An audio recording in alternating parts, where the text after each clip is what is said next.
रुंसारि आफा जामिनी कुमार नार्जारिनि दिनै सारादुनि बे गोथार सानावहाय जोंनि दिनै बे जथुम बेखौ सामलायनाय आंनि बर' कसारि अनसाय गावारि खुंथायनि मानगोनां मावफुं सोद्रोमा अनिल बसुमतारी बिथां आरो बावहायनो नुजाफैनो हानाय बे गोथार हाबाफारियाव जोंनिनो बयनिबो सिबिनां सुरत नार्जारि सार बिथां डक्टर सुबुंसा मुसाहारि लोगोसे मोनसे समनि बर' थुनलाइ आफादनि गाहाय नेहाथारि आरो लोगोसे लेङाइ आफादगिरि बिबान मावफुंनाय आदा गपिनाथ बरगयारि आरो जोंनि खौसेथि बर' सुबुं आफादनि मानगोनां आफादगिरि मनरन्जन बसुमतारी आरो लोगोसे बोसोनगिरि आदा बिपिन गयारि गाहाय नेहाथारि पिताम्बर ब्रह्म आरो लोगोसे जोंनि बर' कसारि अनसाय गावारि खुंथायनिनो मासिगिरि गाम्बारि मुसाहारि बिथां आरो स्टेजन लेङाइ मासिगिरि बसुमतारी बिथां आरो मिस्टर अट'नमास काउन्सिलनि एम प्रभात बसुमतारी मानगोनां बिथां मलेन्द्र नार्जारि मानगोनां बिथां आरो बावहायनो नुजानो हानाय आंनिनो सोमोन्दो आदै आफानि फंबाय नीलेश्वर बसुमतारी मानगोनां बिथां आरो मादै दङ बावहाय आरो आंनि मोनसे समनि जोंनिनो लोगो ड्राइभार फरायसाफोरनि दतमा दख'रानि आफादगिरि बिथां शंकरलाल ब्रह्म आरो आदा रुपम दङमोन ब्रह्म बिथाङा बहाबा थांथ'बाय जोङो बिएलटिआव ज' हाबा मावबोलायदोंमोन बिथाङा क'क्राझार जिल्लानि आफादगिरिमोन सामलायदोंमोन आरो मोनसे समनि जोंनि हारिमुनिनो सासे गोख्रों मावथि बड' सिने आर्टिस्ट एस'सिएशननि आफादगिरिमोन बिथांखौ मानसिफ्रा लालु होननानैबो मिन्थियो गुबै बिथांनि मुङा बिकास बसुमतारी मानगोनां बिथां आरो गासै बावहाय नुजाफैनो हानाय जोंनि खौसेथि बर' सुबुं आफादनि जिल्ला दख'रा बेनि मानगोनां दैदेनगिरि नोंथांमोन गासै बिटिसिनि बायजोनिफ्राय नुजाफैनो हानाय जिल्लाफोरनि आफादगिरि नेहाथारि मानगोनां बिथांमोन जोंनि आइजो अनसाफोरनि मानगोनां बिथांमोन लोगोसे बावहाय नुजाफैनो हानाय सारेन्डार एनडिपिनि मानगोनां बिथांमोन ड्राइभार फरायसा आफादनि मानगोनां बिथांमोन आरो बावहाय नुजाफैनो हानाय जोंनिनो बे ओनसोल बा क'क्राझार जिल्लानि सिङाव थानाय बनगाव दख'रानि सिङाव थानाय खाग्राबारि गामिनि मानगोनां आंनि सिबिनां आइ आफा बिदा फंबाय बिब' बिनानावमोन आरो बनगाव दख'रा बर' फरायसा आफादनि आफादगिरि नेहाथारि मानगोनां बिथांमोन गिबि बयनिसिमबो आंनि गोरबोनि गाहाम हामलायनाय आरो सिबिनायखौ जासिबाय माखासे बाथ्रा जोंनि दैदेनगिरिफ्रा बुंलांबाय थारैनो दिनैनि साना मोनसे गोथार सान होननानै बुंनांगोन मानोना दिनैनि बे सारादुजों लोब्बा लाखिनानै जोंनि सुजु आफाद जों दानानै होदोंमोन बे सुजु आफादनि आफादगिरि हिसाबै मनेस्वर बसुमतारी बे आदाखौ आफादगिरि सायख'नाय जादोंमोन आरो लोगोसे आदा कर्न चन्द्र बसुमतारीखौ जोङो गाहाय सुजुगिरि सायख'नानै बिसम्बिखौ जों दिहुननाय जादों माखासे सुजुगिरिफोर दंबावोमोन आरो बावहाय गोबां जोंनि माखासे लिरनो गोरों बा गागि लिरगिरि बिथांमोनहा बावहाय लिरबिदां दैथायहरदोंमोन बेखौ जोङो बुथुमनानै जोङो जोंनि बिसम्बि आफा जामिनिखौ मोनसे बिमुं होनाय जाबाय बे बिमुङानो जाहैबाय थुलुंगानि फुंखा बिमुंजों जोङो बिसम्बिखौ मुं होनानै बेखौ सुजुनाय जाहैबाय बावहाय गुबैयै गोब्राब हाबा मावदों होनोबा बुंनांगोन बावहाय जोंनि सुजु आफादनि गासैबो दैदेनगिरिफोर मावथि बिथांमोन आरो लोगोसे फंबाय अजित बसुमतारी आरो सम्पक ब्रह्म बिथां सानै नङामोनब्ला बे बिजाबा मोगथाङाव जों महर मोनगौमोन बा जों दिनै दिहुननो हाफैनाय जागौमोन बे साननो गोब्राब बिथांमोना उन्दुनाय गैया माने जिरायाखै आरोखि बे बिजाबखौ महर होनायाव दा बेनि थाखाय बिथांमोननिसिम थोजासे साबायखर बावथारनांगोन आङो दा जायखि जाया आङो आंनि बिबुंथि जागायनायजों लोगोसे माखासे बाथ्राफोर बुङाब्ला गोरोन्थि थालांनाय बायदि जागोन ओंखायनो आङो एसे बाथ्राफोरखौ बुंनानै रोखा खालामनो नाजानो साननाय जादों माखासे बाथ्राखौ जोंनि खौसेथि बर' सुबुं आफादनि मानगोनां आफादगिरिया रोखा रोखा गावनि बिबुंथिनि गेजेरजों नोंथांमोननो बुंनानै फोरमायबाय मोनथिहोबाय आरो बेजों लोगोसे जोंनि मानगोनां सिबिनां आंनिनो बुंनांगोन गेदेमा सुबुं सुरत नार्जारि साराबो माखासे बाथ्रा बुंबाय डक्टर सुबुं समाजारि बिथाङा माखासे बाथ्रा बुंबाय जोंनि बर' कसारि अनसाय गावहाय खुंथायनि लेङाइ मावफुं सोद्रोमा बिथां रमिय नार्जारि बिथाङाबो माखासे बाथ्रा बुंबाय आरो लोगोसे दहायसो आफानि जि मोनसे बिमुङाव जोङो मान बावनाय बिबार बावनाय हाबाफारि बेखौ जागायलांनाय जोंनि दुलाराय बर' फरायसा आफादनि लेङाइ आफादगिरि बिथां खोरोमदाव औवारियाबो माखासे बाथ्राफोरखौ बुंलांबाय दा माखासे बाथ्राजोंनो बिथांमोना जाय नंगुबै बाथ्राखौ बुंदों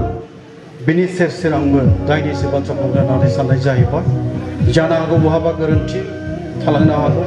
बेनि थाखायबो निमाहा बिग्रोनाय जाहैबाय गुबैयै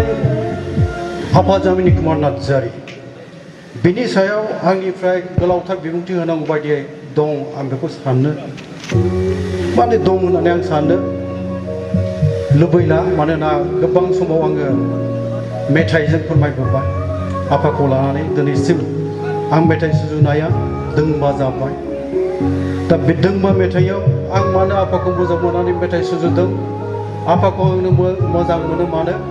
आरो मानो सिबियो बेफोर बे मेथाइफ्रावनो दङ रोखा रोखा आरो आंनि गोसोनि जि मोनसे आवाज आफाखौ लानानै बे मेथाइफ्रावनो नोंथांमोना मोनगोन आं बेखौ बुंनो लुबैयो गुबैयैहाय नंगौ सम मोनसे फैदोंमोन जाय समाव आंनि सोलोंथाइनि लामायाव हेंथा जानानै फैबायमोन आङो दिनैनि बे स्टेजसिम दहाय जोंनि खौसेथि बर' सुबुं आफादनि आफादगिरि मानगोनां मनरन्जन बसुमतारी फंबाया बुंनाय बायदि आफा जामिनि कुमार नङामोनब्ला दिनै हयथ' जानो हागौ आङो दिनैनि बे स्टेजसिम सफैनो हानाय नङामोन माने बर' कसारि अनसाय गावहाय खुंथायनि गाहाय मावफुं सोद्रोमा जाफैलायनायसिम हयथ' आंनि जि मोनसे दावबायबोनाय बे लामाया थारैनो थुंगेनायनि लामायावमोन थुंगे फैबायमोन लामा गोथे फैबायमोन बे सैथो बाथ्रा माब्रैहाय आंनि बिदा गिदिर दंफैयो दिनै बे सारादु फोरबोआवहाय बिश्वेश्वर बसुमतारी बे आदाया सासे फोरोंगिरि गुदि फरायसालिनि बियो बै समाव जेब्ला आङो कलेज फरायफैदों बङाइगावआव बे समाव आदाया गुदि फरायसालि फोरोंगिरि जानानै रां बान्था मोनो दान बान्था मोनो नाथाय थांनाय 1984 इं मायथाइयावहाय मोनसे गिदिर दैबाना जादोंमोन जोंनि जायगायाव जाय दैबानाजों जोंनि ओनसोलनि गासैबो समखम आरो सिमेन्ट जाबोयो बेनि दै बानानि समावहाय जि मोनसे सिलिंखार दैबानाया खालामलांदोंमोन बावहाय जोंनि आबाद फोथारफ्रा गासिबो बालाबारि जालांजोबदोंमोन 5 बोसोर जोङो आबाद मोननो हायाखैमोन जायनि जाहोनाव न'खरा जोंना गिदिरथारमोन गासै जोंनि न'खराव 17सा सोद्रोमा दंमोन आदानि दान बान्था मोननाय फोरोंगिरि हाबा मावनानै बे न'खर सामलायनायाव थोआ जाबायमोन जायनि जाहोनाव आङो कलेज फरायनायाव जेरैबायदि रां मोननांगौमोन लजिङाव थानायाव खरस जानांगौआवहाय बेफोर आंनि थोआ जाबायमोन बावहाय आङो गोदाव सोराव गिदिंनो गोनां जादों क्लास नागारनो गोनां जादों बेबायदिनो आङो लोरबां थोरबां कलेज फरायनो गोनां जादों आङो मालाबा लोगोफोरजों थाफैदों क'क्राझाराव आंनि मानगोनां लोगो सहिलाल बसुमतारी बिथांमोनजों लजिङाव थाफैदों आंनि लोगो सानै बिदाय जालांबाय मनमत ब्रह्म बिथांमोनखौ आं गोसोखांनांगोन आरो पबित्र कुमार ब्रह्म बसखातानि बिथांमोनजों आं लजिङाव थादों जाफाफैयो थाफाफैयो बेफोर बाथ्राफोर मालाबा आङो बिदिनो बिसमुरियाव आबौ गुमै फैदों बिसिनि न'आव आं थांदों आरो आंनि मोनसे समनि गुदि फरायसालिनि गाहाय फोरोंगिरि राजेन्द्र बसुमतारी फैदान हेफाजाब माने नोंथांमोन मिथिगौ जानो हागौ हेफाजाब बसुमतारी फैदान बसुमतारी बिथांमोननि न'आवबो माने सारा बिथांमोननि बिफाया आंखौ गुदि फरायसालियाव माने फोरोंनो मोन्दोंमोन ट्राक्टर एल पि स्कुलाव बेवहायबो थांनानै आङो थाहैदों सम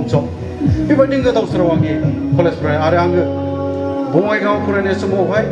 दा जाय आंनिनो जिउनि लोगोरि जाबाय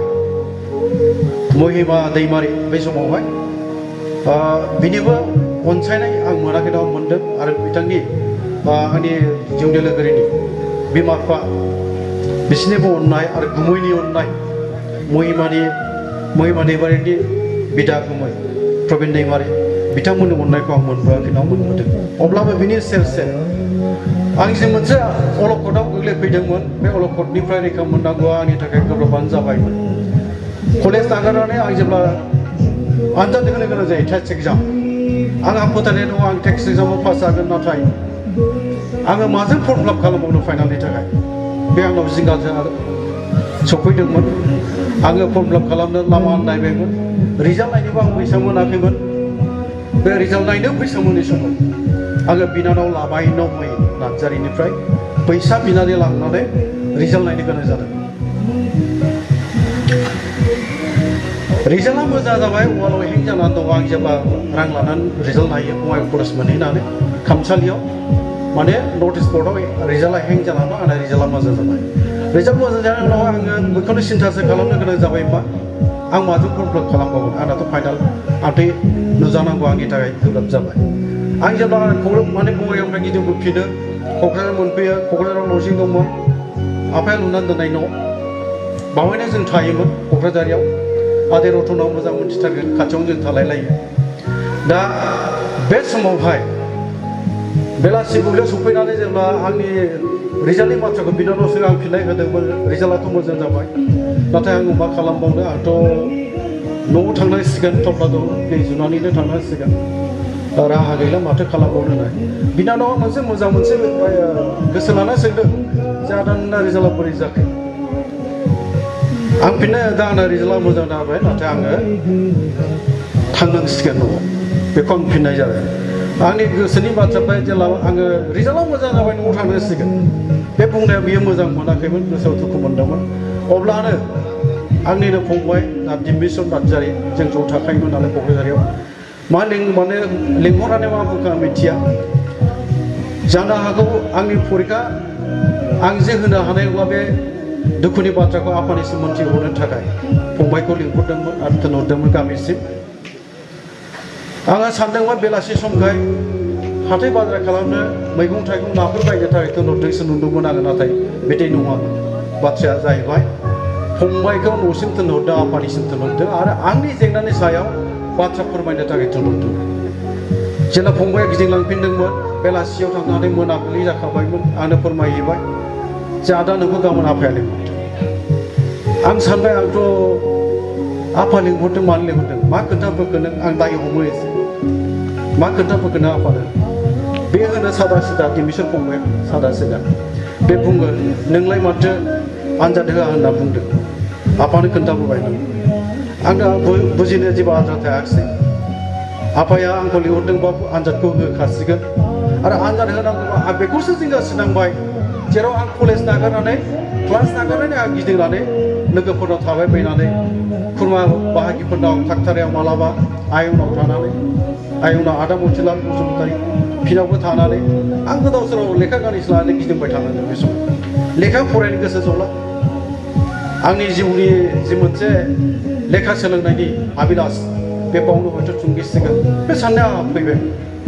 नाथाय इसोरा बुंनांगोन गासिबो इसोरनि गेलेहोनाय नङाब्ला आङो गोसोखाङो थांनाय बाथ्राफोरखौहाय एफा गोबाव आङो बेवहाय क्लास 5खौ फरायलांदों क्लास 5खौ आं पास जालांदों मुलुगाव एम इ स्कुलाव बे समावनो आंनि आंगो लोगो रिपुलजि नार्जारि बिथांखौबो लोगो मोनदों लोगो मोननानै आङो बुंनो थाङोबा 5 थाखो क्लास 5 बेखौ पास जानानै आङो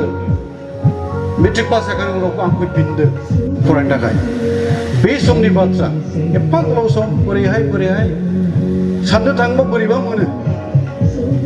आं बेखौनो बुंनाय गोनां जायो इसोरानो बेखौ लोगो मोनहोदोंमोन आं बिदिसो बुंनो लुबैयो आरोखि गुबैयैहाय लोगो मोननायनि जाहोना मा बङाइगाव कलेजाव आं जेब्ला फरायो जेब्ला आङो लजिं नागारनो गोनां जाबाय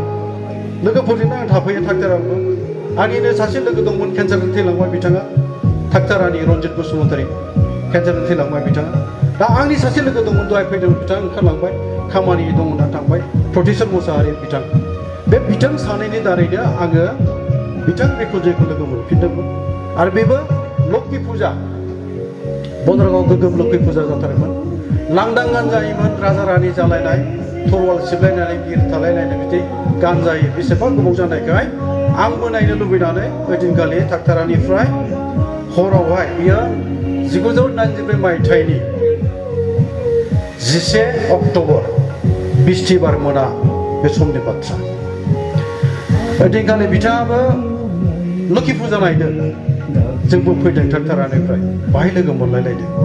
बावहाय आंनि आमाइनि फिसाज्ला रन्जित बसुमतारी दा जाय केन्साराव थैलांबाय बिथाङानो रायदावग्रोनानै रायथिनानै होग्रोदों जे रिफनजों बिथांनो रायथिना होबाय नोंथांखौ हराखै बिसोरो जंखायलायो राव मोनसे सोदोब दङ बिस्रा लोगोखौ नाम माने गाबज्रिनाया बिथांखौ गोरि होनो रिफनजों नाजाय बिथांखौ गोरि नामजोंबो गाबज्रियो आरो थब्रा होननाबो गाबज्रियो दा गोरि होननानै आंनि बै समनि लोगो रन्जित बसुमतारी बिथां गाबज्रियो नों बेखौ सिनायना सिनाया होननानै बियो खोन्थायो मा बिथाङा बावबायमोन एसे माने बेसेबां गोबाव जाबायना थाखो मायाव फरायनायाव लोगो मोननाय बेसेबांबा गोबाव आङो मेट्रिक पास जाना फैबाय बङाइगाव कलेजाव फरायफैलायलायबाय बे समनिसो बाथ्रा बिथाङा बुंदों आं बावबायलै होनना बुंदों ओमफ्राय रायथिना होबाय थाकथारानिमोन आरो जोङो ज' बड'आवनो फरायलायनोबो मोन्दोंमोन बेखौ रायथिनानै होयो उनावहाय बिथाङा मा सानफ्लांखो आंबो बुंनो रोङा बिथाङा गाव बेसेबा गोबावजों फैनाय रायथिना होनायलाय बिथांनि गोसोआबो बेखौनो बुंनांगोन बिथाङाबो गावनि लोगोफोरखौ आरो गोजाननि लोगो मोनथियै लोगो फैयोबा आंगोयै माबा मोनसे बिथाङाबो मोजां मोननाय थारैनो थागोन जायनि उनाव बिथांमोना गाबोन सोरांनानै नोंथाङा जोंनाव फैनांगौलै होनदों जोंनाव फैनांगौ आं होनदों सोरांग्रोथोंसै दा सोरांग्रोथोंसै होननानै बिदाय लानो नङा नोंथाङा गाबोन फैनांगौ होननानै बिथाङा आंखौ इनसिस्ट खालामो थेवबो आं फैथारो होनना बुंनाय जायाखैमोन अखानायै फुङावहाय दा जोङो सोरांनाय लोगो लोगो थाकथारायाव आमाय हाकिम आदा थपेन्द्र दहाय फैदोंमोन बे थपेन्द्र बसुमतारी बे आमायनावबो आङो बोसोरसे थादों दैज्लां मेसें बे आमायनावबो थानानै आं लेखा फरायनो मोन्दों 5 थाखोआव दा बे आमायनि न'नि खाथियाव गंसे दालां दं बे दालाङाव जोङो साथामबो ज' जाबाय प्रटेसन मुसाहारि रन्जित बसुमतारी आरो आंथ' रन्जितजोंनो थाखादोंमोन आमाय हाकिमाव ओमफ्राय जों फैया गोनो गोथो ओइदिनखालि 12 अक्ट'बरनि 1994 मायथाइ गोनो गोथो जाबाय ओमफ्राय मोनसे समाव आफाखौ मोजां मोननाय बियो दङब्लाबो आङो आफाजों एसेबां थाखोआव फोरोंजानोबो मोनाखै एसामिस एडिसनेल साबजेक्ट दङमोन बेखौ जोबनाय फारसे दोनहैयो पिरियडखौ 6 पिरियड 7 पिरियडआवसो दोनहैयोमोनखाय आफाजों आं बारा फोरोंजानो मोनाखै खेबब्रै बोसोरसेनि गेजेराव खेबब्रै फोरोंजानो मोननाय जादों दा बेखिनिल' आङो आफाखौ लोगो मोनदों बनगाव गेजेर फरायसालियाव अब्लाबो आङो बै समाव सिखार खालामनांगोन बाथ्रा गोलाव जानोसै बाथ्रा सैथो बाथ्राखौ बुङाबाबो नोंथांमोननि गोसोआव हयथ' एसे गुबै बाथ्राखौ मोनथिनायनिफ्राय गोजान जानानै थाबाय थागोन आं बिदिखौ सानदों ओंखायनो गोजान जायोबाबो गोलाव जायोबा एसे बुंनो सानबाय आङो निमाहा बिनाय थाबाय रोखा आं एसे बुंनो लुबैदों दा आङो आंनि बे बाथ्राखौ बेखौनो आङो बुंनो लुबैगोन जे रन्जित बसुमतारी प्रफेसर मुसाहारि बिथां सानैया जेब्ला जोङो रायलायनायनि गेजेरजों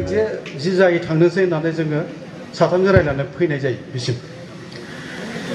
ओरैनो बेनि सिगां एसे आं बाथ्रा बुंनि आं उन्दै समावहाय नैबावहायबो आं लिरदों नोंथांमोना मोनथिगोन सैथो बाथ्राखौ आं लिरदों दा आफानि बे थुलुंगानि फुंखा बावहाय आंनि आर्टिकेलाव आं एसे बुंना लादों आंनि गोसोनि बाथ्रा उन्दै समनि बाथ्रा मा बाथ्रा बियो उन्दै समाव आङो मोनसे ओरैबायदि मोनसे सानखुमानाय दङमोन जेराव आंहा जोनोमगिरि बिफाबो दंखायोमोन बिमाबो दंखायोमोन बिदा फंबाय बिनावबो दङ अब्लाबो मानोबा बिफानि अननायखौ आं थोनाय मोनाखैमोन आरो जोनोमगिरि बिफानि जि अननाय आंखालनि थाखायनो हयथ' आफाया जोंनि जेरैबायदि अननाय होनांगौमोन फोरोंनांगौमोन बेखौ खाबुखौ होनो हानाय जाबाय सुबुंसा बिथाङा दहाय जे माखासे बाथ्रा बुंदों आरो बिथाङा गावनि सैथो बाथ्राखौ बुंनायजों आंनि गोसोआवबो फोनांदों दा आं बेखौ एसे दाजाबगोन मा बुंगोनबो आङो मा सानखोमानाय दंमोन आं ओरैबायदि बिफा मोननो लुबैयो सासे जाय बिफानि अननायनि सायाव जाय बिफाया जेब्लाबो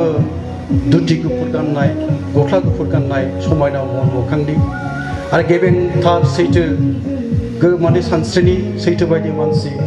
बेबायदि बिफा आं मोननो लुबैखोमानाय बे बाथ्राया आंहा दङमोन आरो जेब्ला बनरगाव फरायनाय जायो एम इ स्कुलाव जेब्ला बाथागाव फरायो आङो गोसो सिंजों सानोमोन आफा जामाइनिखौ नुनाय लोगो लोगो बेबायदि बिफा आंबो मोनबा हामगौमोन आङो बे मोनसे साननाय गमायनो आं सानो आरोखि इसोरा खोनासंदोंमोन आंनि बे आरज गाबखोमानाय जायनि जाहोनाव एफा गोबाव गेपिं थानायावबो लोगो मोनफैनाय जादों प्रटिसर मुसाहारि आरो रन्जित बसुमतारीनि दारैहाय बिथांमोननि दैदेननायावनो आङो बुंनो थाङोबा 12 अक्ट'बर शुक्रबारमोन जोंनि फ्रेन्डशिप खानायनि साना 1982 मायथाइनि ओइदिनखालि बिदि फ्रेन्डशिप खालामनाय जेबो बाथ्रा गैथ्रा बिथाङा खावलायदों जोंनाव फैनांगौ आलासि जानांगौ बे रोखोमै आरोखि खिन्थु फ्रेन्डशिप खानायाबो जेबो आगोलाव सावरायखानायाबो जेबो बाथ्रा गैया नाथाय सौफैनाय लोगो लोगो आं नुबाय मा आंना बिनानाव लाबाय दं बियो बिदाजों लोगो जाजानो लुबैनाया दङमोन उनावहाय दसे सम थांनायनि उनावनो गोबां प्रिपारेसननि साखाफारा जानाय नुबाय आं जोङो न' सिङाव जाहैदों मोनसे जायगायाव खथायावहाय बिनानाव हांख्ला सिफ्ला खामानि मावदों थांलाय फैलायखौ आं एसे आन्दाज खालामदों बावहाय मोनसे समाव आब' जगत दिनै गैला बिदाय जालांबाय आब' जगत नार्जारि बे सौफैदों आरो आदै प्रमदआबो थांनानै दङ आदै प्रमद कुमार नार्जारि बे सौफैबाय आरो नैबे न'आव खाथियाव सासे आदै दंमोन आदै समेस्वर बेबो दिनै बहाय गैला जायगा बिसोर सौफैबाय माखासे मानसि जमा जाबाय आरो गासिबो माने बिसिगि खानायाव मा खान्थिनि थाखाय मा नांगौ बेफोरबो गासिबो जाजोब्बाय दा खोरखि गब्लंजों आंना लोगोआ रन्जित बसुमतारीया नुहुरखोमादों बे बुंदों नोंसोरखौ माबा मोनसे खालामनो हासिगौलै बिसिगि खानो हासिगौ होनबाय आरोखि आं सानो आरो बिसिगि खानायाथ' जेबो बाथ्रा गैया मानो माबोरै बिसिगि खानांगौ जागोन हाखु दाखु आंबो नाहरबाय जेला खोरखि नाहरो नुहुरबाय बेथ' बिसिगि खानायनि लाहार फाहार बेफोर गासिबो जों जिरायहैनांसिगौल' बे रोखोमाव लाहार फाहार आरोखि ओमफ्राय उनावहाय आङो नुहुरनानै आबौनि खाथियाव ओंखारनानै आं जिरायफैयो आबौ जगतनि खाथियाव आं खावलायबाय बे समाव आफायाबो ओइदिनखालि गैया बेयो धुबुरियाव माबा मोनसे खामानि लाना थांदों ओइदिनखालि धुबुरियाव अफिसियेल बै समनि बाथ्रा आफाबो गैखायाना दा आफा गैयियाव आरो बे बिसिगि खानांगौ आं एसे गोनो गोथोखौ माने रायलायखानायबो गैया ओंखाय आबौखौ आङो खावलायहैबाय जे आबौ दोनथ'जागोनदां आंथ' बिदिबो साननायबो गैया मिजिंबो गैया बेबायदि बिसिगि खानायनि आं जेबो सानथ्राखैमोन होनदों आबौआ नाथाय ओइदिनखालि फ्रेन्डशिपखौ मानो नांगौ आरो मानो बिसिगि खानाय जायो बेनि बेसेबांबा गोथौ गोनां बाथ्रा आब' जगत नार्जारिया फोरमायदों बा बुजायदों आंखौ जे आबौ बे गासैबो ओंखारखानाय बेसादफोर गासिबो थामथिम जाजोब्बाय आरो जायफ्रा बेखौ लाहार फाहार खालामदों बिसोर मालाय दुखु मोना होनबा आबौ आरो उनाव जेराव नों खानो गोसो जानाय बाथ्रा बुंदों माने उनाव दोनथ'नोसो दोनदों नालाय उनाव खागोन बेबायदि मोनसे बाथ्राखौ बुंनाय बायदि जायो दोनथ'नोसो बुंहैदोंमोन नालाय आङो आबौआ ओंखायनो बेखौ बुंबाय मा उनावबाबो जेराव लोगो खालामखानाय जागोन बा खालामखानांगौ आरो जिउआव बिसिगि थानांगौ होननानै बुंदों आबौआ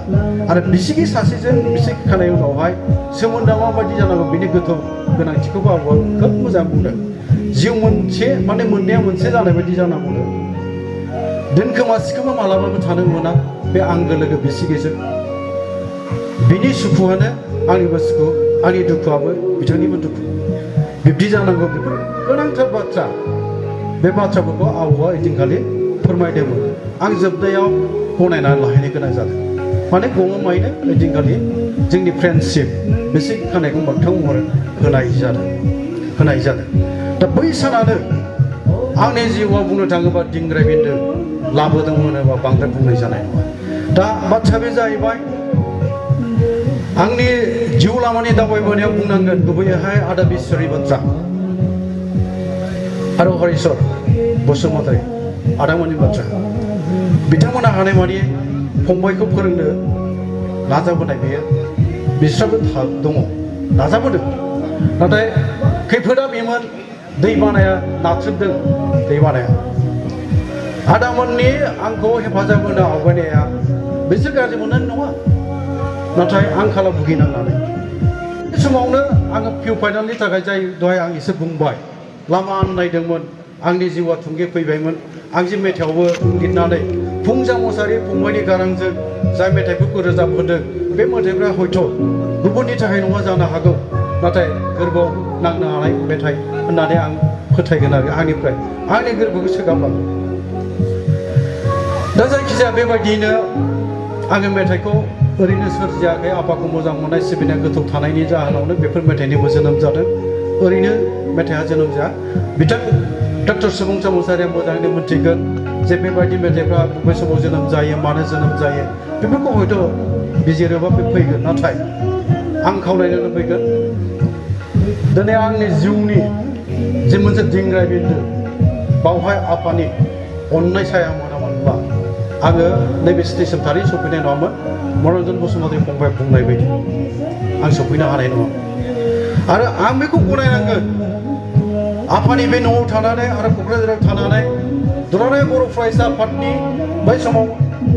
सुबुं सानखां आंहा मोनसे एखुथा मोनसेल' साननाय दंमोन मामोन बियो आं जेला लेखा फरायफुबाय थायो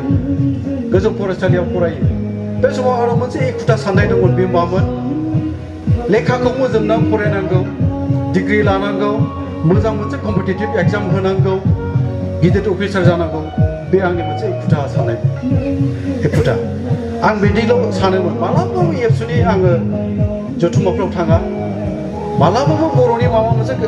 जथुम्मा जानाय बेफोराव बाहागो लाया आङो 86निफ्रायसो बाहागो लादों दुलाराय बर' फरायसा आफादनि अब्ला आङो BA सेकेन्ड इयाराव हाबबाय बे समनिफ्रायसो आङो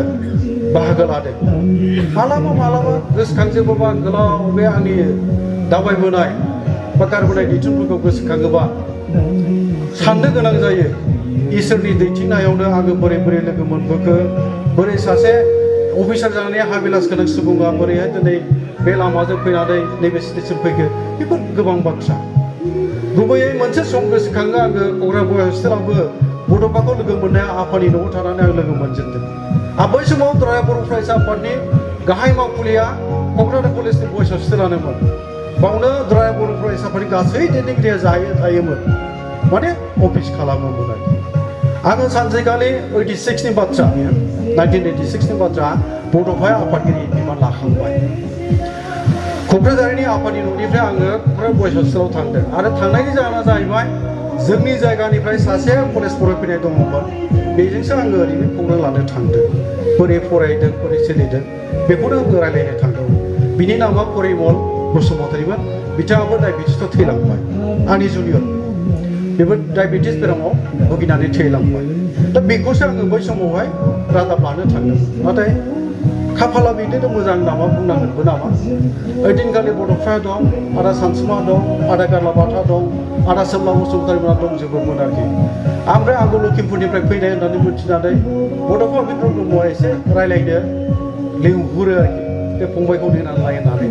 आंखौ लिंनानै लाबोयो ओमफ्राय आं खाथियाव गसंफैबा बे आदाया सोंबाय जोंथ' उपेन्दा होनो बे समाव उपेन्दा सोंबाय आंखौ जे फंबाय नोङो नोंसिनि जिल्लानि दुलाराय बर' फरायसा आफादनि एबसुनि दैदेनगिरिफोरखौ मिथियोना बे समाव बानेन्द्रनाथ ब्रह्म दंमोन आफादगिरिमोन जोंनि लखिमपुर जिल्लानि बिथांनि सोमोन्दै आंथ' खोन्थानो रोङा आरो अरबिन्द बसुमतारी बिथांमोननि नाम सोंबाय आंथ' खोन्थानो रोङा रेबेन गयारिनि बाथ्राजोंनो खोन्थानो रोङा आं थोंजोङै बुंबाय बड'फा उपेन्दाखौ बुंबाय आङो जे आदा आङो रावखौबो सिनायथाराखै आं मिथिं माथां थांफेरथारा आङो दुलाराय बर' फरायसा आफादनि बर' फरायसा आफादनि बिथिङाव आं मालाबाबो बाहागो लायाखै बेफोर बाथ्राफोरखौ आं फोरमायबाय आरोखि अब्ला आं बुजिया बड'फाया मा सानखो बे अब्लाबो बुंबाय जे फंबाय नों सम बाहाय फैदो एसे रायलायदो गमामायैनो जागोन आदा होनना बुंबाय आङो जागोन फैगोन दा आफानि न'आव थायो आङो क'क्राझाराव क'क्राझार बयस हस्टेलाव बिदिनो फैयो दानिया सानसेखालि अखानायै अखानायखौनो माने लोगो मोननाय अखानायखौनो लिंहरखादों अखानाय दुधनैयाव बक'आवहाय गवालपारा जिल्लायाव दुराय बर' फरायसाफोरनि एगजिकिउटिभ मिटिं जादों बावहाय बहा लांगोन आं मिथिया गारियाव गाखोबा माने लाफाबाय आंखौ एम्बेसादर गुफुर दंमोन नोंथां गंसे गोजाम एम्बेसादर गुफुर बेखौ माने लानानै जोङो दंसा बे समाव सिखार गामिनि जा आदा थुरुन लेंग्रा केरेटियानमोन ना बेबो थांफादों दा जोङो बे गारि गंसेयावनो 7 सा दा थोन थांबाय जोङो बे समाव दालां जायाखै जगिगुफा दालाङा जायाखै नावजों जों माने फेरिजों बारनांगौ थांबाय जों थांना आंथ' सानलांबाय थाबाय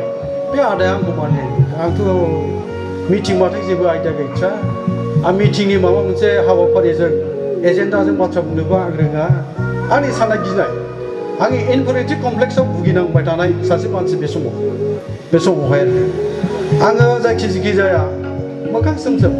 मिटिङाथ' जाबाय मोनसे समाव सहैनानै बे दतमानि आदा बिजय बर'खौबो लोगो मोनहैबाय जों बे बक'नि जाय लामाजों जों हाबलांगोन बेवहाय नेगासिनो दं बिजोंखौ आरो बे गाखोबावबाय थों थांबाय जों बक' दिनैनि जोंनि खौसेथि बर' सुबुं आफादनि साउथ कामरुप जिल्लानि बोसोनगिरि बुंनो थाङोबा आदा प्रफुल्ल बर'आ बे समाव लाहार फाहार खालामगासिनो दं आरो बाबो बिसिनि गामियावनो जाबाय जोंना एगजिकिउटिभा ओमफ्राय गावनि सेराव गाव जिरायबाय आंखौ गावनि राइट साइड खनायाव दोनबाय बर'फाया माखासे लोगोफोर थाबाय रायजोफोर थाबाय बारा बुरजा मानसिबो गैया बे समाव बर'फा आफादगिरि बिबान लानायनि उननि माबायाव दावबायजेननायसो बुंनो थाङोबा माने अर्गानाइज खालामजेननाय सिरि मोनखांहोनाय बे हाबाफारियाव बाहागो लानाय बुंनो थाङोबा दा आं सानबाय थादों नामा आदाया आंखौ माबा मोनसे बुंगोन नामा आंखौ माबा मोनसे बुंहोगोन नामा बुङोबायोबा आं मा बुंबाव जिउनि दिंग्राय बिन्दो आंखौ बानायनायाव दिनैनि नैबे स्टेजसिम लाबोनायाव आफाजामिनि कुमार नार्जारि बे नङामोनब्ला गमामायैनो आङो दिनैनि बे स्टेजसिम फैनो हाया आरो आंखौ जाय थुलुंगाखौ होलांदों जाय बाथ्राखौ बुंदों राजखान्थियाव फैनायनि गुदियावबो आफायानो दङ आं फैनो गोसो गैया आफानि गोसोखौ दुखु होनो आं गोसो गैया आफानि लुबैनायनि थाखाय बा आफाया आंखौ जेरैबायदि राजखान्थियाव नुनो लुबैयो नाथायबा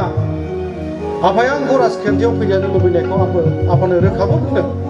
आफाया मोनसे समाव बुंदों आंखौ जोंनि खौरांगिरिफोर सोंनायनि फिनावबो दङ जों फंबायमोन सोंनायावबो हयथ' दं खोमा जे आफाया आंखौ लानानै जेला फंबायमोना इन्टारभिउ लादोंमोन बुंदोंमोन आरोखि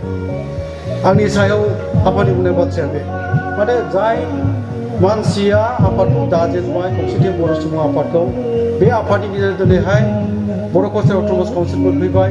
बे मानसिया सामलाया सोर सामलायनांदों गुबुननि आखाइ हगारना होयोबा मा जागोन मागोन गोबां बाथ्रा बुंदों आरोखि आफाया दा नोंनो थांनांगोन नों थाङाबा बोरै जानो बेफोर बाथ्राफोरखौ आफाया बुंदों नाथायबा आंनि मावथि लोगोफोर आंनि आफादनि जायफोर दैदेनगिरिफोर गासैनोबो आं बुंदों आं राजखान्थियाव थानो गोसो गैया आं आफादाव थानानै खामानि मावनोसो गोसो होननानै आं बुंनानैबो लादों नाथाय आङो आफानि बाथ्रा जाय आंनि सायाव आंखौ बानायबोबाय बेनि बाथ्राखौ आद्रि खालामनो हाया होननानै आफानि बोसोनजों आङो सिगांबोबाय राजखान्थि फारसेबो बेसेबांसिम मा मावनो हाया बे आलादा बाथ्रा आं नाजालांबाय थागोन जों नाजालांबाय थागोन गासै बर' हारिनि थाखाय बिटिसिल' नङा बिटिसि बायह्रानि गासै जों ज' बर' हिसाबै बर' एस ए हल इउनाइटेड जों बोरै जानो हायो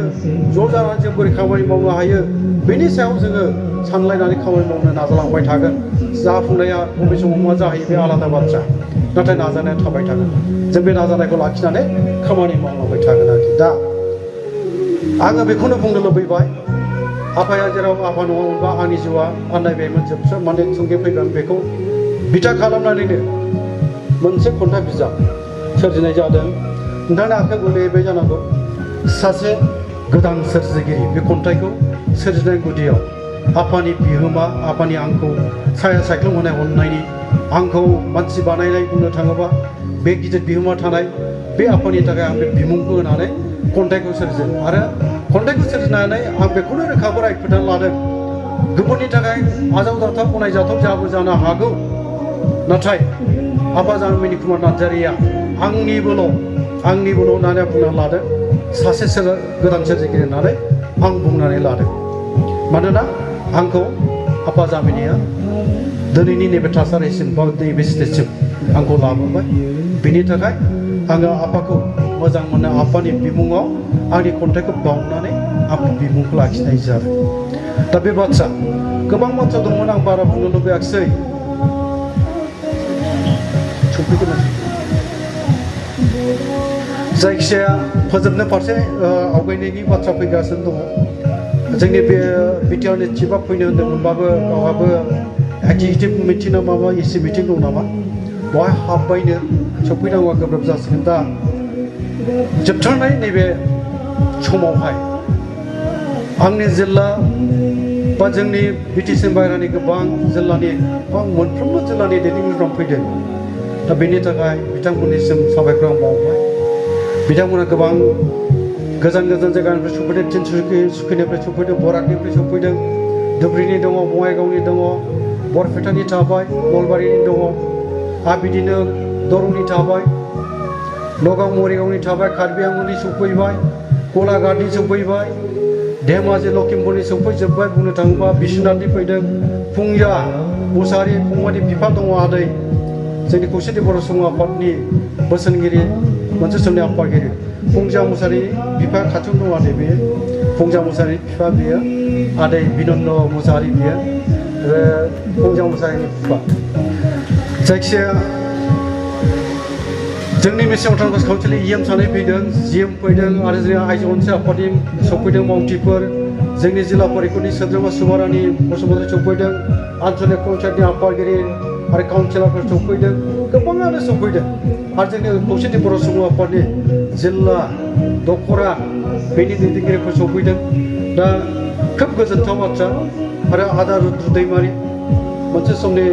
जोंनिनो बिदा बिथांमोननि न'आवबो आन्दलन जानाय समाव जेला दुलाराय बर' फरायसा आफाद गोख्रों आन्दलन जायो कृष्ण दैमारि बे आदानिनो फंबाय जों ज' बिथांमोननि न'आवबो थानानै आन्दलन खालामबोदों गोबां खस्थ' मोननांदों दा बे आदायाबो दंफैयो आरो गोबां बिदिनो जोंनि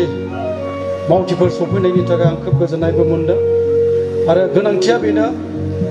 जोंनि बर' कालसारनि मोनसे गावारि खुंथाय मोननाय आंनि दुलाराय बर' फरायसा आफादाव थानानै खामानि मावजेननो मोननाय बिएलटिआव थानानै खामानि मावजेननो मोननाय गासिबो आफादनि न'आवनो थानानै जों केम्प खालामनो थायोमोन बुंनो थाङोबा आदा जनमोहन मुसाहारि क'क्राझार एरियायावहाय आफादनि न' थायोमोन आरो मोनसे समनि एमएलए आरो सासे इएम गोख्रों हितेश बसुमतारी बिथाङाबो थायोमोन क'क्राझारियाव आरो गुवाहाटीनि बम ब्लास्टआव जाय थैलांनो गोनां जादों मुंख्लं जादों राणा बसुमतारी बिथाङाबो आफादनि थायोमोन आरो कालिचरन नार्जारि जायखौ खावला होननानैबो बुङो बे फंबायाबो थायोमोन आरो जोंनि जेसेबां जिल्लानि दैदेनगिरिफोर क'क्राझारिनि बे आफादनि न'आवनो थाफैनो मोन्दों जिरायफैनो मोन्दों जे बावनो थानानै बर' हारिनि सोमावसारनायनि बागै बा बड'फा उपेन्द्र ब्रह्मनि दैदेननायनि जि मोनसे आलादा रायजो दाबिनाय बेफोराव जों बाहागो लानाय खाबु मोन्दों दा आफाया जाय अननायखौ होदों जोंनि जिल्लानि मानसिफोर बा जों आफादनि सायाव थानानै जोङो खामानि मावलांदों बा मावदों बेखौ गोबाङानो हयथ' मोनथिया जानो हागौ मोनथिनायबो नङा आरो बिएलटि खालामनानै थानाय समनि बाथ्रायाथ' स्रो सिखाव बायदिसो नालाय थाखोमानायसो नालाय क'क्राझार टाउन सेरावनो थायो जों पुलिस थाना सेरावनो बे आदाया मोजां मिथिगोन आदाया रतना मोजां मोनथिगोन आरो मोनथिगोन जोंना क'क्राझार माखासे मानसि फैदों जोङो खाथियावनो थायो आइजें लानानै थायो जों बे न'आव आइजें लानानै थायो हाथियार लानानै थायो आरो पुलिसफ्रा सानोमोन खोमा थानाया खाथिथार बहायलाय बोरै बुबोयोमोन साहसजोंबो थागोन बिसोरो खिन्थु बिदि सानो नाथाय जों थायो जों थाबोदों दा बिदिसो खामानि मावदों गियाल' बोरैबा मोनथिजानाय मोनबा आफाया मालाय बयबो मोनथियो गिलुबालु साजानिथ' बाहागो बा सैज्य खालामनांनाय सहायनांनायाथ' आफायाबो बुखारनाय नङा नाथाय खाफाला मोजां जों हमजादों गोबां जोंनि मानसिफ्रा हमजादों रावबो आफानि मुं लाफायाखिसै बा जों लायाखिसै आरो मोनसे समाव खाग्राबारियावबो बिएलटिनि केम्प जादों बेवहायबो आफानि न'आव थादों बिजिनिनि जोंनि फंबाय निरन्जनमोन थादों जायखौ मैदेर होनो निरन्जयमोन आरो बिनि लोगोफोर आरो जोंनि जिल्लानि बावहाय थादों आफानि न'आवनो हेंगाना होनाय बुधबारामोन होनाय बे न'आवनो थादों थाखोमानानै ट्रेनिं होदों बे समाव माब्रै फाथो माने दानफायो माइ माने मारा होयो फाथो सुनाय मानाय हाजिराफोर खामलाफोर मावनाय बायदि बिदिनो कमन प्लेसाव थानानै बिएलटिनिबो ट्रेनिं होदों आरो आफादाव थानानै बिदिनो खामानिफोरखौ जोङो मावदोंमोन आरोखि दा बुंनो थाङोबा संकसनिबो सलियासो बड'लेण्ड रायजो नागिरनायाव आरो जोङो दिनै बर' कालसारनि मोनसे गावारि खुंथाय मोननायाव आफानि आन्दोआव जों मोनथि मोनै बा जोंनि गोबां मानसि मोनथि मोनै बावहाय बिहोमा जे दं आफानि जे बावहाय गिदिरथार बिहोमा दं बे सैथो बाथ्रा दा ओंखायनो आफाया खालि बे खाग्राबारि गामिनिल' बा क'क्राझारनिल' बा बिटिआरनिल' सासे सुबुं बे नङा बेयो दिनैहाय जोंनि दुलाराय बुंनो थाङोबा बर' हारिनि सासे आगोमा सुबुं जों दिनै गोमाजाबाय होननांगोन आंहाथ' बिफा गोमाजाबाय बा जों बिफा गोमाजाबाय आरो बे आफानि बिदाय जालांनाया बेसेबांबा दुखु होदों मोननै मोनथामसोल' खामानि मावबावनांगौ दंमोन आफाजों लोगोआव थाफानानै आफाया बुंबाय थादोंमोन बनरगाव गोजौ फरायसालिया गायसनजेननायनिफ्राय 50 बोसोर बाबेनलांबाय बिनि गल्डेन जुबिलि खुंनायनि बाथ्रानि सायाव आफाया गावबो लिरनायनि बाथ्रा बुंबाय थादोंमोन बे नैबेवहाय एसे लिरना गालांदों गोबां लिरनो हायाखिसै बनरगाव फरायसालिनि थाखाय गावसोर माबायदि खामानि मावजेनदोंमोन मावनो लादोंमोन नाजादोंमोन बेखौ एसे लिरनाय दङ बेवहाय नायोबा मोनगोन देहा गाहाम नङै समाव लिरनाय बेवहाय बिनि लिरनायखौबो गाव जेरै लिरदों बे हेन्डराइटिंखौ स्केन खालामनानै दैखांनाय जादों गाहायाव बेखौ एसे बेखेवफिननानै जोङो रोखायै खोन्थानाय जादों